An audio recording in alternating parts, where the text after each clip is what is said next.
Bonjour et bienvenue pour ce nouvel essai Motonet.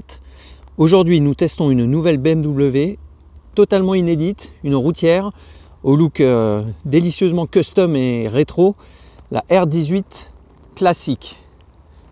Qu'est-ce que c'est? C'est une R18 en fait parée de plusieurs équipements qui doivent permettre au pilote et à son passager éventuel de partir plus loin, d'aller un peu plus vite qu'avec le R18 découvert plus tôt en 2020.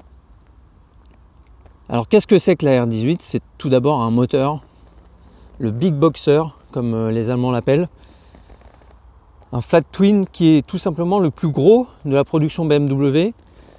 BMW Motorrad bien sûr, puisque BM fabrique des voitures, ils ont fabriqué des avions aussi, mais pour ce qui est de la moto, c'est tout simplement le moteur le plus gros qu'ils aient jamais créé, et ils ont eu raison, parce que tout d'abord au niveau du look, il en impose, même face aux productions américaines.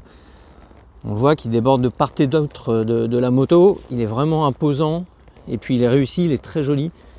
Surtout dans cette version First Edition qui plaira beaucoup aux bikers puisqu'elle est ornée de beaucoup de pièces chromées.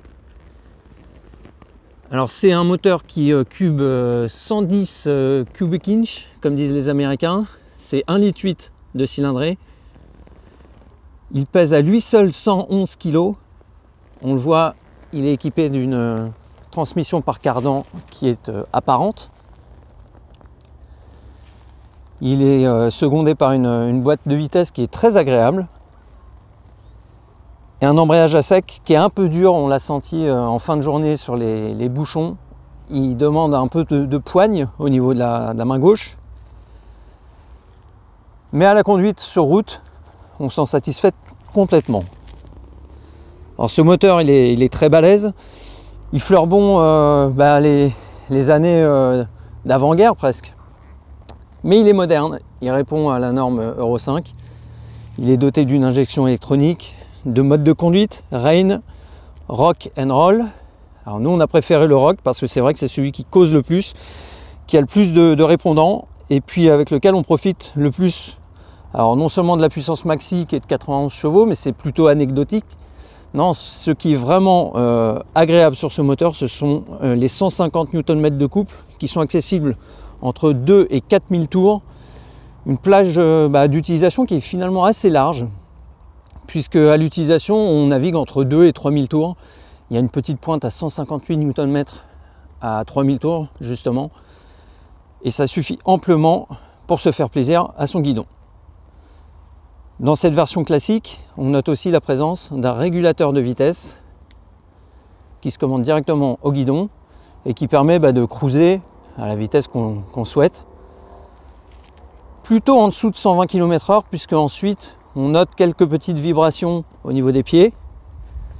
Mais sur route, qu'elle soit limitée à 80 ou de la 4 voies à 110, il y a vraiment un très bon agrément. La seule petite limite qui est due en fait à l'architecture moteur, c'est au niveau des pieds. On le voit là, des platines ont été installées, elles sont optionnelles. Et ces platines, elles ne peuvent pas aller vraiment en avant. Donc on ne peut pas détendre ses jambes complètement comme on peut le faire sur des customs habituellement. Et c'est vrai que c'est une petite concession qu'il y a à faire par rapport à des Harley ou des Indian. Autrement, on ne le voit pas là, mais il y a une suspension arrière qui se débat sur 90 mm et c'est pas mal du tout. On aurait préféré un peu plus de confort au niveau de la selle. C'est vrai qu'on a fait un peu plus de 300 km aujourd'hui et en fin de journée on commençait à avoir un peu mal. Le problème c'est pas vraiment l'onctuosité, c'est plutôt l'épaisseur. C'est vrai que pour avoir un look le plus joli possible, ils ont affiné et ça aurait gagné peut-être à être un peu plus large. Autrement, le guidon lui se prend très bien en main et ne vibre jamais, donc c'est vraiment un très bon point sur cette moto. Question partie cycle, donc pour revenir dessus, effectivement il y a la suspension qui singe un peu le hardtail des années après-guerre avec des R5, R32, etc. À l'avant, on trouve une grosse fourche carénée avec des fourreaux de 49 mm. Et puis on trouve surtout une roue de 16 pouces alors qu'elle était de 19 pouces sur la R18 tout court. Sur cette classique, on trouve du 16 pouces avec un pneu relativement haut. Et ça a l'avantage de rendre la moto plus maniable, plus facile, avec un train avant qui engage moins et qui est relativement neutre. Relativement facile à emmener aussi au vu de son poids. Et puis on le voit, un double disque de 300 mm mordu par des étriers 4 pistons. On trouve également un disque de 300 mm étrier 4 pistons à l'arrière. Alors forcément, il faut tirer sur le levier droit parce que le réglage est volontairement plutôt mou. On ne dispose pas d'un mordant excessif. Ça permet de faire des freinages tout à fait doux, réguliers, dosables. Lorsqu'on est en duo, c'est agréable, c'est appréciable. Ensuite, c'est vrai que s'il y a un freinage un peu plus fort à faire, il ne faut pas hésiter à tirer sur ce levier. Il y a du répondant, mais ça demande un peu d'expérience. La moto demande aussi de l'expérience dans le sinueux parce qu'il y a une certaine inertie tout de même. On peut finir par se faire avoir dans le sens où le fait qu'elle soit relativement facile à mener entraîne un peu de vitesse et puis on se rend compte du poids du bestiau quand on cherche à le freiner. Mais en ce qui concerne le touring, puisqu'elle se destine à une conduite plutôt apaisée, la tenue de route est tout à fait satisfaisante. Au niveau de l'équipement également, on note sur la classique la présence d'un pare-brise. Un pare-brise qui protège bien au niveau du casque, des épaules. En revanche, on a le ventre un peu dans les turbulences et en hiver, ça risque de faire un peu frais. On note également la présence sur notre modèle de poignées chauffantes, mais c'est en option. On trouve ça un peu dommage sur ce genre de machine que les poignées chauffantes soient en option.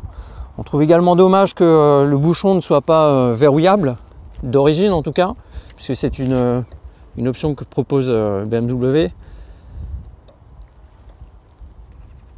Sur cette classique, on trouve également des sacoches de 15 litres et demi chacune.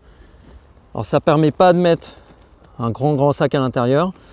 Ça ne permet pas non plus forcément de partir en week-end avec sa moitié.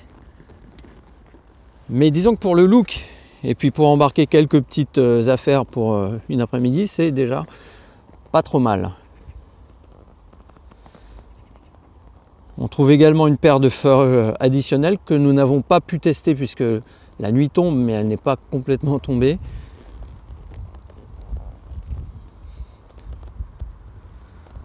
Et puis petite modification aussi par rapport au modèle R1800 tout court entre guillemets, c'est la hauteur de selle qui est un peu plus haute, 2 cm plus haut, mais ça reste tout à fait atteignable. Pour une touring, on aurait aimé également avoir un réservoir un peu plus gros. On a consommé en moyenne un petit 6 litres au 100, sachant que le réservoir donc, est d'une contenance de 16 litres, c'est un peu limité. On aurait aimé un tout petit peu plus gros également. Voilà, quelques petites améliorations peut-être à faire sur un modèle touring plus conséquent.